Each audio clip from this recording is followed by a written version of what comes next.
Class 12 के छात्र छात्राओं के लिए आज के इस नॉन एकेडमिक क्लास में केमिस्ट्री सॉलिड स्टेट में इम्परफेक्शन के शेष बचे हुए भाग नॉन स्टैकियोमेट्री डिफेक्ट्स को बताना चाह रहा हूं। इसके पहले आपको रेडियस रेशियो बताने, ब्रेग समीकरण बताने से पहले जो इम्परफेक्शन इन सॉलिड के बारे में जानकारी दी गई थी, डिफेक्ट्स इन सॉलिड के बारे में जो जानकारी दी गई थी, उसमें आपको बताया गया था कि आयनिक क्रिस्टल में दो प्रकार के दोष होते हैं। उसमें स्टैकियोमेट्री दोष था। स्टैकियोमेट्री दोष में बिंदु दोष, अंतराकाशी दोष, फ्रेंकल दोष, शॉटकी दोष के बारे में जानकारी दी गई। अब नॉन स्टैकियोमेट्री दोष के बारे में आपको जानना है। तो आज जो आपको नॉन स्टैकियोमेट्री दोष जानना है, इससे पहले आपको स्टैकियोमेट्री के बारे में थोड़ी सी जानकारी देना आवश्यक समझता हूं। स्टैकियोमेट्री शब्द क्या है? स्टैकियोमेट्री का तात्पर्य है रस समीकरण मितीय। अब यह रस समीकरण मितीय दोष क्या था? तो आयनिक क्रिस्टल जो होते हैं, कोई भी आयनिक क्रिस्टल में एक धन आयन, आयनिक क्रिस्टल में जो एक अणु होते हैं उसमें एक धन आयन होते हैं, एक ऋण आयन होते हैं। आयनिक क्रिस्टल का निर्माण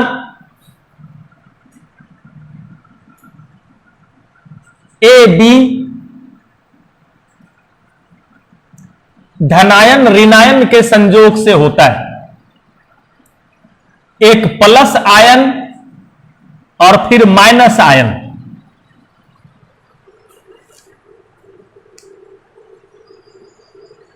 परमाणु, अणु या आयनों के नियमित व्यवस्था में सजने से, यानी वेल डिसिप्लिन तरीके से, वेल अरेंज सिस्टम से जब परमाणु, अणु या आयन सजते हैं तभी क्रिस्टलीय ठोस का निर्माण होता है। यहां आयनिक ठोस की बात है तो धन आयन और ऋण आयन एक नियमित व्यवस्था में जब सजे होते हैं तो इससे आयनिक ठोस बनता है, आयनिक क्रिस्टलीय ठोस बनता है। अब इसके सजने के जो तरीके हैं कि किसी आयनिक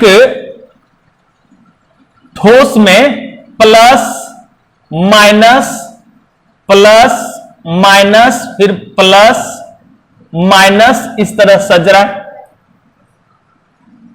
फिर यहां minus plus minus plus minus plus, फिर यहां plus minus plus minus plus minus, फिर लिखते हैं minus plus minus plus minus plus. इसमें कितने धनायन और कितने ऋणायन हैं? यह एक आयनिक क्रिस्टल का निर्माण हुआ। इस आयनिक क्रिस्टल में कुल धनायनों की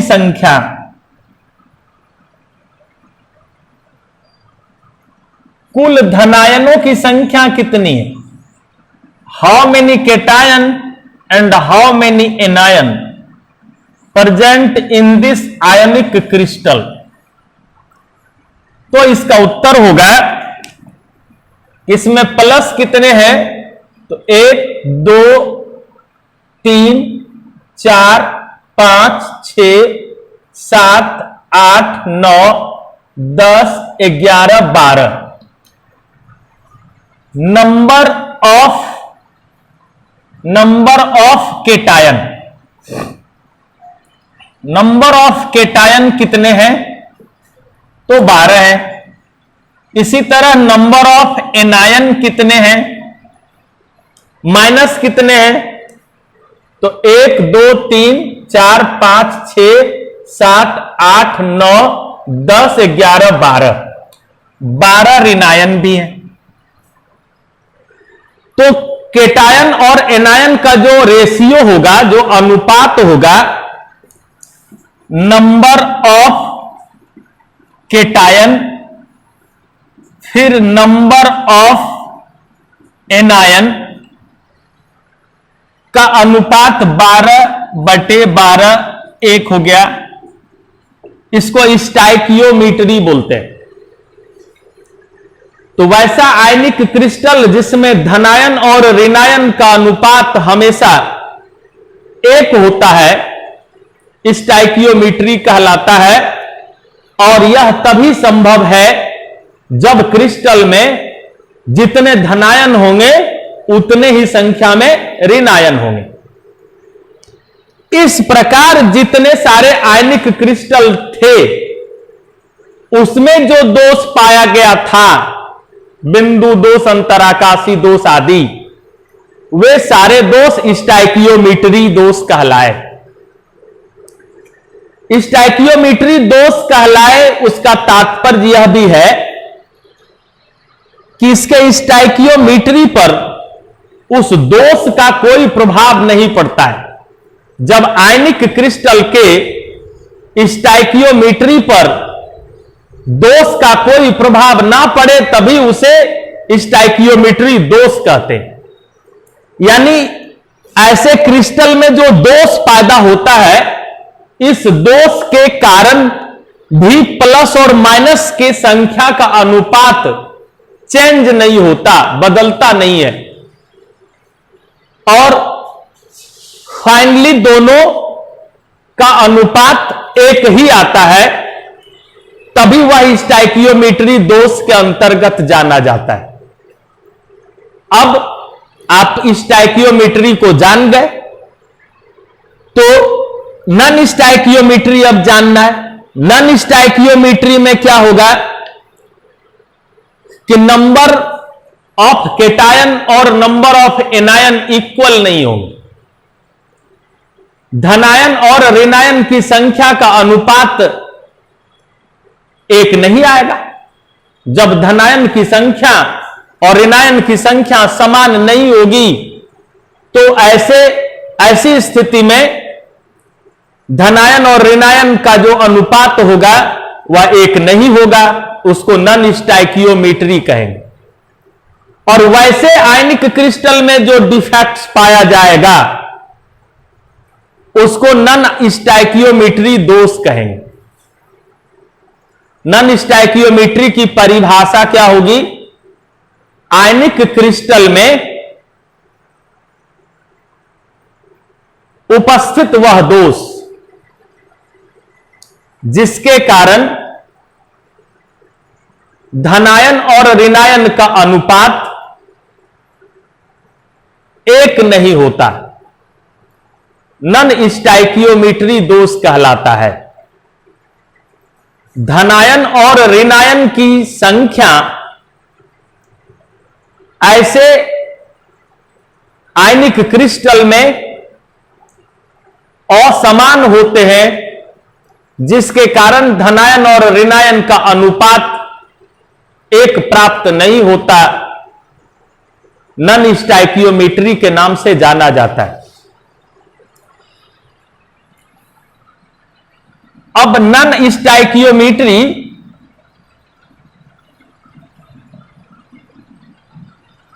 दोष कितने प्रकार के होंगे?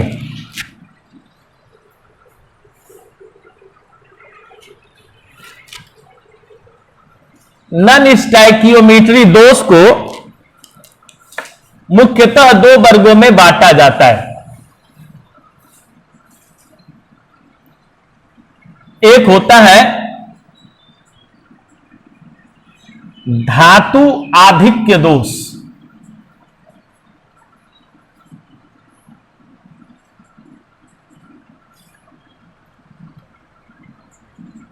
मेटल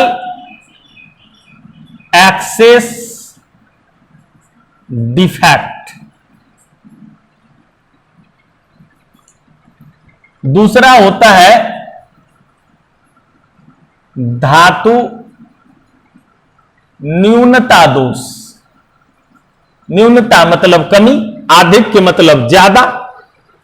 किसकी ज्यादा, किसकी अधिकता? तो धातु की। धातु मतलब केटायन, एनायन तो अधातु होते हैं। NaCl में Na धातु है, Cl अधातु है। यह धन आयन है, यह ऋण आयन है। तो जब Na ज्यादा हो जाए तो धातु आधिक्य होगा। क्रिस्टल में उपस्थित धन आयनों की संख्या ज्यादा होना धातु आधिक्य दोष कहलाता है। धातु न्यूनता दोष मेटल डिफिशियंसी डिफेक्ट्स।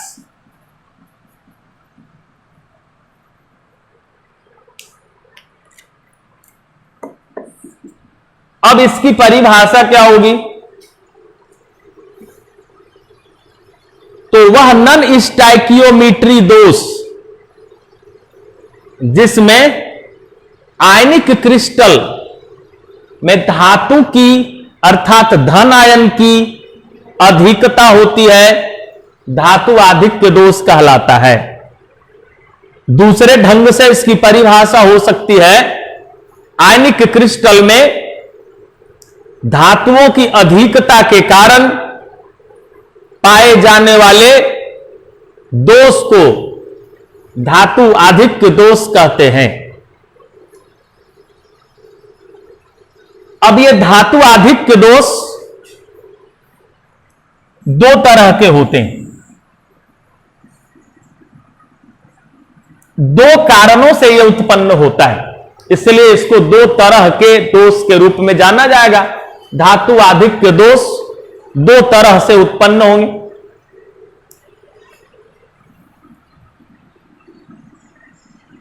तो पहला है ऋणायनिक रिक्तिका के कारण। ऋणायनिक रिक्तिका के कारण उत्पन्न धातु आधिक्य दोष। ऋणायनिक रिक्तिका के कारण उत्पन्न धातु आधिक्य दोष।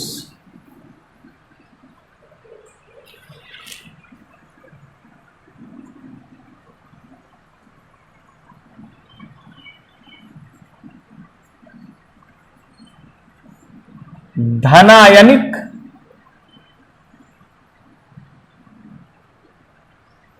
धन आयन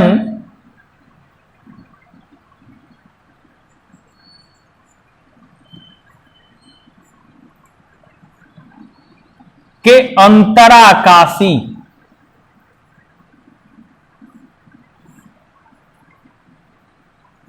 स्थान पर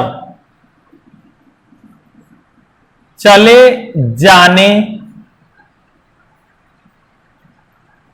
के कारण धातु आधिक्य दोष।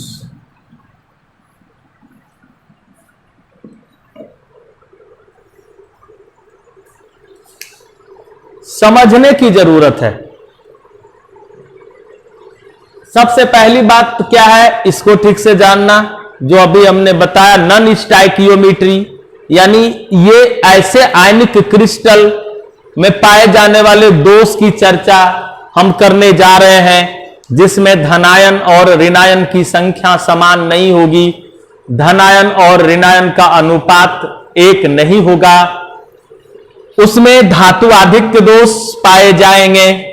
तो धातु आधिक्य दोष क्या है? नॉन स्टैकियोमेट्री दोष होगा। अब उसमें धातु आधिक्य दोष क्या है? तो धातु आधिक्य दोष में स्पष्ट यही तो कर रहा है कि धातु की अधिकता, धनायन और ऋणायन, अभी हमने बताया कि नॉन स्टैकियोमेट्री में धनायन और ऋणायन की संख्या समान नहीं होगी। तो जब धनायन ज्यादा हो जाए तो ऋणायन ऑटोमेटिक कम होगा, यानी इस दोष में cation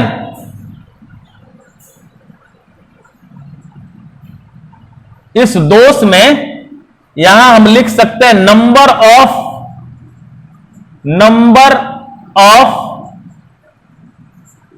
plus ion will be greater than number of minus ion. Cation की संख्या ऋणायन की संख्या से ज्यादा होगी तभी धातु आधिक्य दोष होगा। यही तो परिभाषा है, स्पष्ट यहीं से परिभाषा हो रही है। आयनिक क्रिस्टल में पाया जाने वाला वैसा दोष जिसमें धनायन की संख्या ऋणायन की संख्या से अधिक होती है, धातु आधिक्य दोष कहलाता है। अब ये प्लस ज्यादा दो तरह से हो सकते हैं कि आयनिक क्रिस्टल है, एक आयनिक crystal plus minus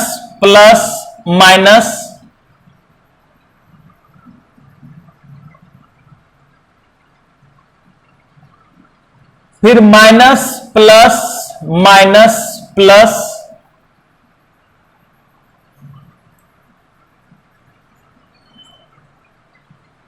plus minus plus plus.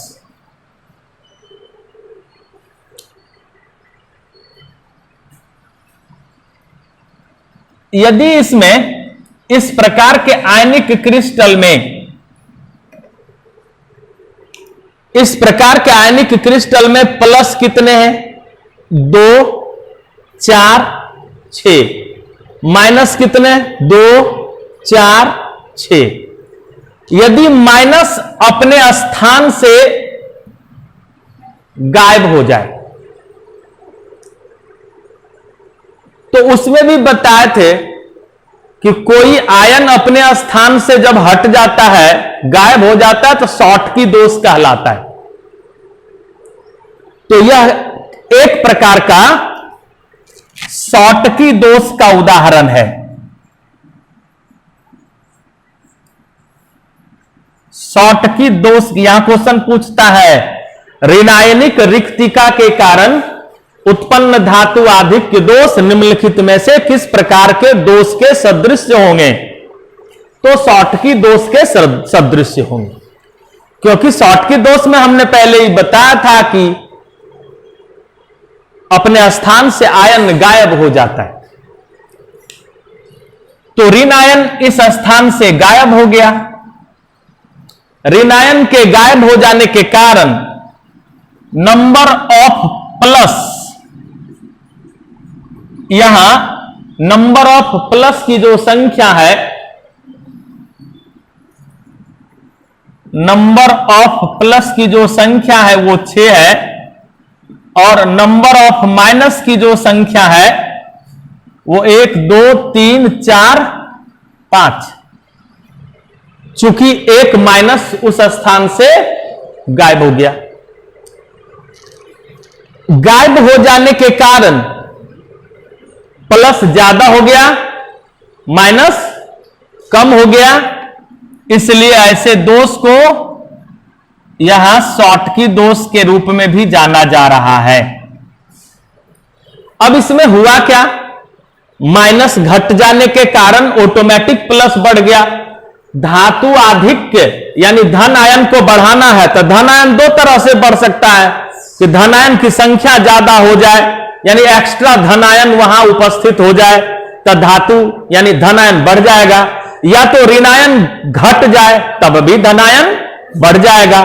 तो यहां ऋणायन घट गया, ऋणायन अपने स्थान से अचानक गायब हो जाते हैं, जिसके कारण इस प्रकार का दोष उत्पन्न होता है। अब यहां स्थिति उत्पन्न हो गई कि ऋणायन जब गायब हो गया तो इसकी व्यवस्था बिगड़ गई, इसका संतुलन बिगड़ गया। इस क्रिस्टल में संतुलन कैसे कायम रहेगा? तो संतुलन कायम रखने के लिए यहां ऋणायन जो गायब होने लगता है उसमें एक इलेक्ट्रॉन को वो छोड़ता है, एक इलेक्ट्रॉन वहां छोड़ देता है ताकि संतुलन ना बिगड़े। तो इलेक्ट्रॉन जो यहां छोड़ दिया, इसी इलेक्ट्रॉन से संतुलन कायम रहेगा। अब इलेक्ट्रॉन से संतुलन कायम है तो कौन कौन सी क्वालिटी इसमें इंप्रूव कर जाएगी?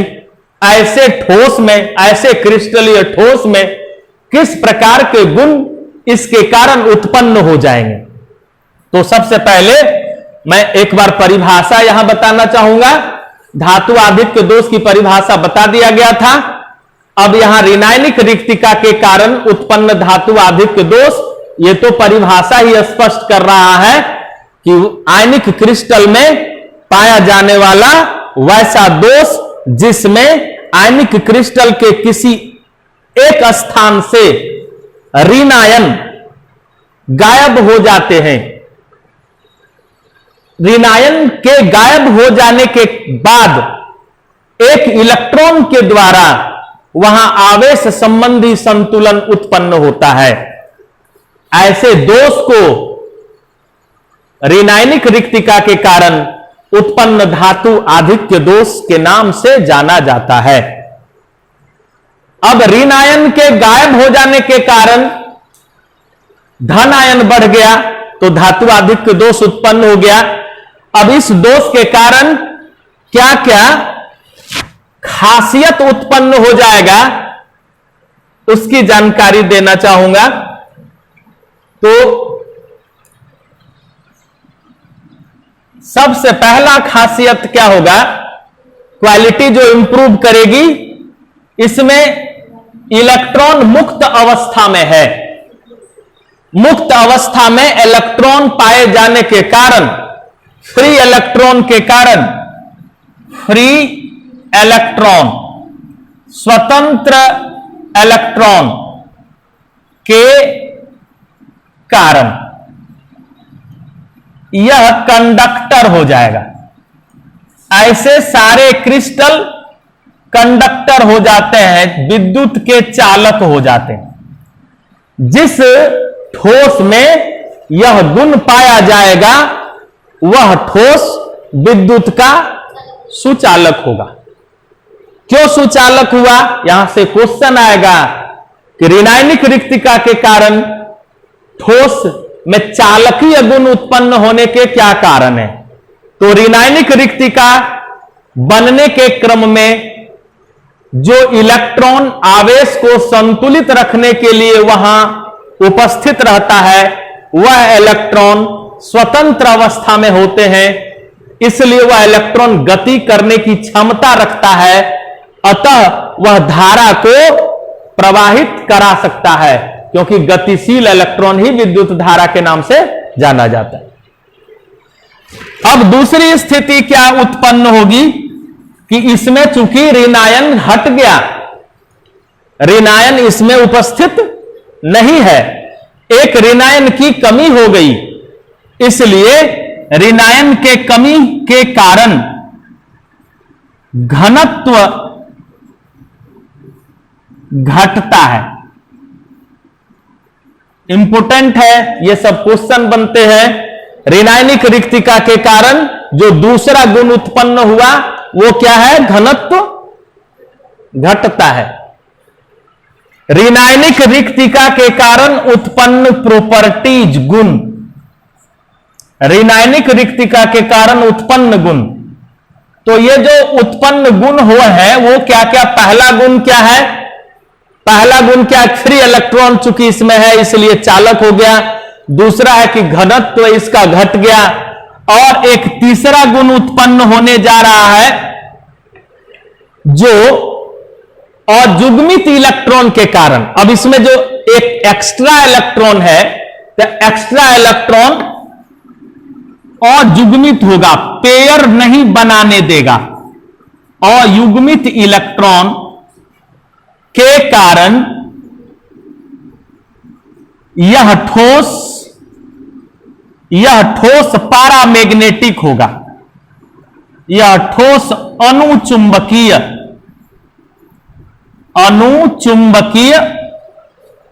पारामैग्नेटिक होगा। पारामैग्नेटिक होगा। सुनकर लिखने का प्रयास करना है।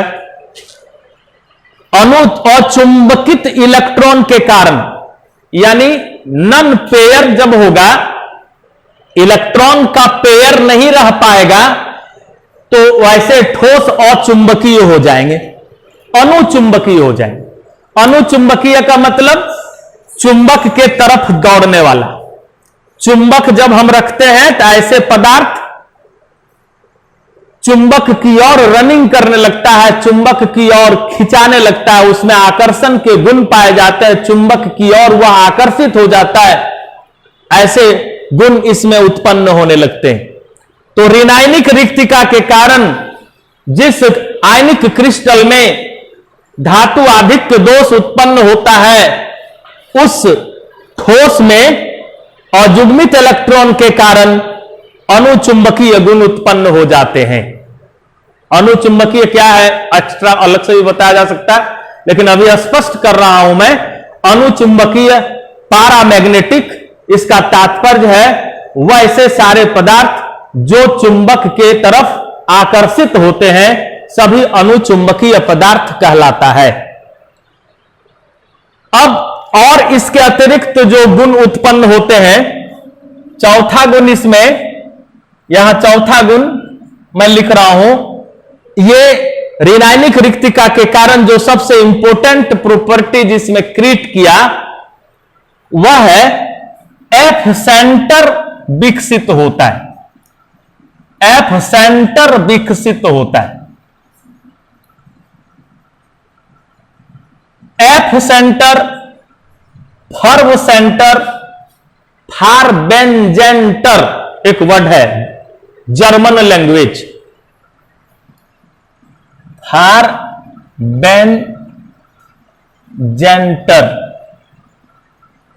ये जर्मन भाषा का शब्द है, जिसको हम सीधे शॉर्ट में फार्म भी कहते हैं। यानी ये इसका अर्थ कलर होता है, अर्थात रंग केंद्र। एफ सेंटर का दूसरा अर्थ क्या हो जाएगा, रंग केंद्र। रंग केंद्र वहां विकसित होगा। यह रंग केंद्र विकसित होने का मतलब क्या है, रंग केंद्र किसे कहते हैं, रंग केंद्र क्या है, एफ सेंटर किसे कहते हैं, ऐसा क्वेश्चन आएगा। तो इसकी परिभाषा क्या होगी एफ सेंटर की, यानी रंग केंद्र का। ऋणायनिक रिक्तिका के कारण, ऋणायनिक रिक्तिका के कारण आयनिक क्रिस्टल में उत्पन्न धातु आधिक्य दोष, जिसमें एक ऋणायन के गायब हो जाने के कारण उस स्थान पर आवेश संतुलन के लिए उपस्थित इलेक्ट्रॉन कंपन करते हुए रंग उत्पन्न करता है, जिससे वह आयनिक क्रिस्टल एक विशेष रंग को प्रदर्शित करता है। वह आयनिक क्रिस्टल एक खास रंग को प्रदर्शित करता है। उसे रंग केंद्र कहते हैं। शॉर्ट में इसको सीधे बोला जा सकता है कि ऋणायनिक रिक्तिका के कारण ऋणायन के हटने से जो वहां इलेक्ट्रॉन आवेश संतुलन के लिए उपस्थित होते हैं, वह इलेक्ट्रॉन अपनी आवृत्ति के कारण रंग उत्पन्न करता है। उसे रंग केंद्र या एफ सेंटर कहते हैं। इस एफ सेंटर का निर्माण कब होगा? तो एफ सेंटर विकसित होता है, किसी आयनिक क्रिस्टल को थोड़ा सा हिट करते हैं तो यह दोष उसमें उत्पन्न होने लगता है, एफ सेंटर विकसित होने लगता है और उसके रंग बदलने लगते हैं। जैसे नमक NaCl, नमक को NaCl को जब हम सोडियम के वाष्प में गर्म करते हैं, NaCl को Na के वाष्प में गर्म करने पर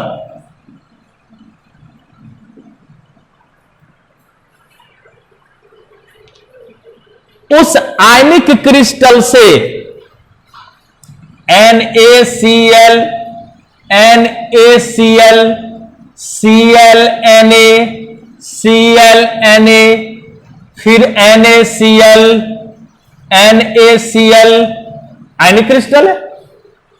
इसमें से गर्म करेंगे तो कोई आयन, ऋण आयन, यानी कोई क्लोरीन, ये प्लस है, माइनस है, प्लस है, माइनस है, minus, plus, minus, plus, plus, minus, plus, minus, यहां से माइनस गायब हो गया। माइनस गायब हुआ तो यहां इलेक्ट्रॉन संतुलन को कायम करने के लिए आ जाएगा। अब वह इलेक्ट्रॉन आवेश को संतुलित किया, उस आयनिक क्रिस्टल को बैलेंस में रखा, लेकिन जैसे ही ई यहां आया, ई कंपन करेगा, उससे एक आवृत्ति निकलेगी और उस आवृत्ति के निकलने से NaCl जो सफेद रंग का दिखाई पड़ रहा था वो येलो दिखाई पड़ेगा। वह पीले रंग का दिखाई पड़ेगा। NaCl का पीला होना Na के वाष्प में गर्म करने के कारण एफ सेंटर विकसित होने की स्थिति का उदाहरण है। इस तरह और दूसरा एग्जाम्पल हो सकता है, यदि पोटेशियम क्लोराइड को इसी तरह गर्म किया जाता है, ये KCl KCl KCl होने लगेगा और उसमें Cl जब हट जाएगा तो KCl के में जो F सेंटर विकसित होता है उसके कारण इसका रंग, KCl का रंग F सेंटर के विकसित होने के कारण वायलेट हो जाएगा, बैगनी रंग का हो जाएगा। ऑब्जेक्टिव क्वेश्चन है, पूछता है KCl का रंग क्या होगा F सेंटर के विकसित होने के कारण? बैगनी होगा। NaCl F सेंटर विकसित होने के कारण क्या होगा? तो पीले रंग का होगा।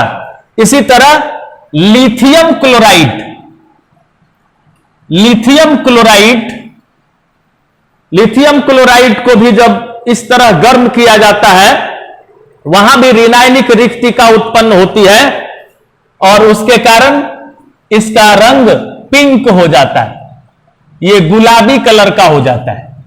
यह भी रंग याद रखना होगा। लिथियम क्लोराइड का रंग एफ सेंटर के विकसित होने के कारण यानी ऋणायनिक रिक्तिका के कारण कैसा हो जाता है? तो गुलाबी हो जाता है।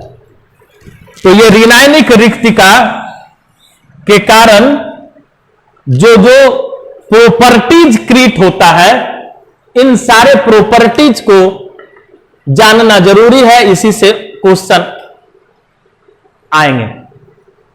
अब धनायन के अंतराकाशीय स्थान पर चले जाने के कारण धातु आधिक्य दोष होता है, और फिर धातु न्यूनता दोष, यानी इन दोनों दोषों को बताना है। तो धनायन के अंतराकाशीय स्थान पर चले जाने के कारण जो धातु आधिक्य दोष होगा वो क्या है कि क्रिस्टल रहेगा, आयनिक क्रिस्टल। जिस तरह यहां आयनिक क्रिस्टल था, अचानक ऋण आयन चला गया। अब इसमें और एक चीज जानना जरूरी था कि यह कब होता है, यह होना कहां संभव है। तो वही यह होना संभव है जहां धनायन का आकार ऋणायन के आकार से छोटा होगा और जिसमें समन्वय संख्या का मान उच्च होगा। यह भी खास बात है। यहां ऋणायनिक रिक्तिका के उत्पन्न होने की स्थिति कब पैदा होती है। तो ऋणायनिक रिक्तिका उत्पन्न होने की स्थिति तभी पैदा होगी जब केटायन का आकार एनायन के आकार से बहुत छोटा होगा। छोटा तो होता ही है, कहीं कहीं तो बराबर भी होता है, लेकिन विशेषकर केटायन छोटा होता है, एनायन बड़ा होता है। लेकिन केटायन का आकार जब एनायन के आकार से बहुत छोटा होगा तभी यह स्थिति उत्पन्न होती है और समन्वय संख्या का मान, कोऑर्डिनेशन नंबर का मान जब ज्यादा होगा। कोऑर्डिनेशन नंबर निकालने के लिए भी हमने बताया था, रेडियस रेशियो के आधार पर भी कोऑर्डिनेशन नंबर निकलता है और ठोस गोले से कितने ठोस गोले सटे हुए हैं उन्हीं ठोस गोलों को गिनकर समन्वय संख्या निकाली जाती है। तो यह याद रखना है कि ऋणायनिक रिक्तिका के कारण धातु आधिक्य दोष के दो कारण, पहला कारण धनायन का छोटा होना और दूसरा कारण समन्वय संख्या का मान उच्च होना। जब हम यहां आते हैं तो यहां होगा धनायन का आकार ऋणायन के आकार से जब लगभग बराबर होने लगता है, धनायन का आकार ऋणायन के आकार से जब लगभग बराबर होने लगता है और समन्वय संख्या का मान जब कम होने लगता है तभी धनायन अंतराकाश में चले जाते हैं। धनायन चला जाएगा अंतराकाश में। वो कैसे अंतराकाश में, तो हम फिर इसको बदलते हैं, इसको बदल रहे हैं। अब धनायन कौन है, Na। अब ये Na का ही इसमें एग्जाम्पल नहीं होगा, यहां Na के जगह पर A, Cl के जगह पर B, Na के जगह पर A, Cl के जगह पर B, Na के जगह पर A, यानी कुछ दूसरा जिंक ऑक्साइड, जिंक सल्फाइड आदि इसमें आते हैं। ये प्लस AB, यहां होगा B माइनस, फिर A plus, B minus, A plus, फिर A plus, B minus, A plus, B minus.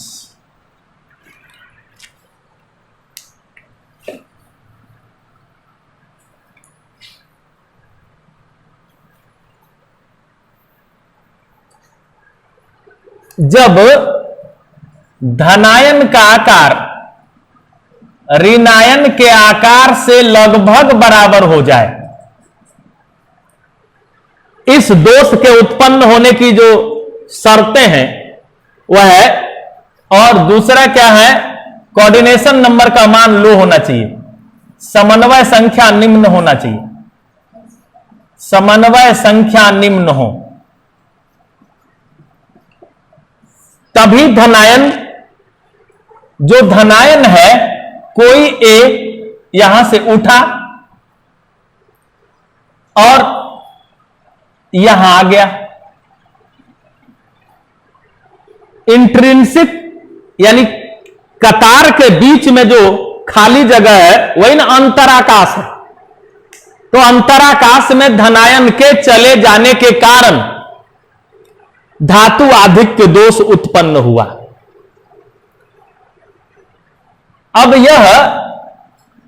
यहां जब चला जाता है तो यह उठकर नहीं गया, पहले से यह था।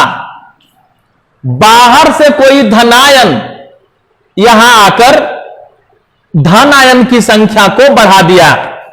धन आयन की संख्या को बढ़ाना मतलब धातु आधिक्य दोष उत्पन्न होना। धातु आधिक्य दोष माने धातु की अधिकता, तो धातु की अधिकता मतलब धन आयन की अधिकता। धन आयन इसमें ज्यादा से, आप गिनेंगे इसको तो इसमें प्लस ज्यादा संख्या में हो गया और माइनस कम संख्या में है। अब इसमें प्लस कितने हो गए, तो 1 2 3 4 5 6 7, A प्लस 7 है और B माइनस 6 है। पहले A प्लस और B माइनस दोनों 6 थे, लेकिन अब A प्लस 7 हो गया, B माइनस 6 हो गया, और ये जो A प्लस है वो इंट्रिंसिक में आके बैठ गया, अंतराकाश में आ गया, और इसके कारण जो दोष उत्पन्न हो रहा है वह धनायन के अंतराकाशीय स्थान पर चले जाने के कारण धातु आधिक्य दोष के नाम से जाना जाता है। अब